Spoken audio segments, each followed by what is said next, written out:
ಗುರುಮಂತ್ರ ಹೇಗ್ ಮಾಡ್ಕೋಬೇಕು ತಿಳಿಸ್ಕೊಡ್ರಿ ಅಂತ. ನಾನಿನ್ನ ಗುರುಬೋಧ ತಗೊಂಡಿಲ್ಲ, ತಗೊಂಡ್ಮೇಲೆ ನಿಮ್ಗೆ ತಿಳಿಸ್ಕೊಡ್ತೀನಂತೆ. ಸುಮ್ನೆ ನಾನು ದಿನನಿತ್ಯವಾಗಿ ಈ ರೀತಿ ಗೋಪಿ ಚಂದನ ಹಚ್ಕೊಂಡೇನೆ, ಇದು ಕುಂಕುಮ ಅರಿಶಿನದ್ದು ನಾನು ದೇವ್ರ ಮನೆಯಲ್ಲೇ ಇಟ್ಕೊಂಡಿರ್ತೀನಿ, ನಾನು ಹಚ್ಕೊಳ್ಳೋದು. ಇದನ್ನ ದೇವ್ರಿಗೆ ಏರ್ಸೋದಿಲ್ಲ, ದೇವ್ರಿಗೆ ಏರ್ಸಿರೋದು ನಾನು ಹಚ್ಕೊಳ್ಳೋದಿಲ್ಲ. ಹಾಗಾಗಿ ಅಂದ್ರೆ ನಾವೀಗ ಯಾವ್ದಕ್ಕಾದ್ರೂ ಪೂಜೆಗಳು ಹಬ್ಬಗಳಲ್ಲಿ ಕುಂಕುಮಾರ್ಚನೆ ಮಾಡಿರ್ತೀವಲ್ವಾ, ಆಗ ಅದನ್ನ ಎತ್ತಿಟ್ಕೊಂಡಿರ್ತೀನಿ, ಅದನ್ನೇ ನಾನು ದಿನನಿತ್ಯವಾಗಿ ಹಚ್ಕೊಂತೀನಿ.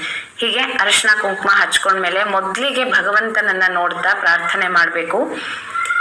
ಧೂಳಿ ದರ್ಶನಂ ದುಃಖ ನಾಶನಂ, ಪಾದ ದರ್ಶನಂ ಪಾಪನಾಶನಂ, ಕಟಿ ದರ್ಶನಂ ಕಾಮನಾಶನಂ, ನಾಭಿ ದರ್ಶನಂ ನರಕನಾಶನಂ, ಹೃದಯ ದರ್ಶನಂ ಹೃದ್ರೋಗನಾಶನಂ, ಕಂಠ ದರ್ಶನಂ ವೈಕುಂಠ ಸಾಧನಂ, ಮುಖ ದರ್ಶನಂ ಮೋಕ್ಷ ಸಾಧನಂ, ಶಿರೋದರ್ಶನಂ ಅಮೃತ ಪ್ರಾಶನಂ, ಕಿರೀಟ ದರ್ಶನಂ ಪುನರ್ಜನ್ಮ ನಾಶನಂ, ಸರ್ವಾಂಗ ದರ್ಶನಂ ಪರಲೋಕ ಸಾಧನಂ ಅಂತ ಹೇಳ್ಬಿಟ್ಟು ಭಗವಂತನನ್ನ ಪಾದದಿಂದ ಕಿರೀಟದ ತನಕ ನೋಡ್ತಾ ಭಗವಂತನ ಪ್ರತಿಯೊಂದು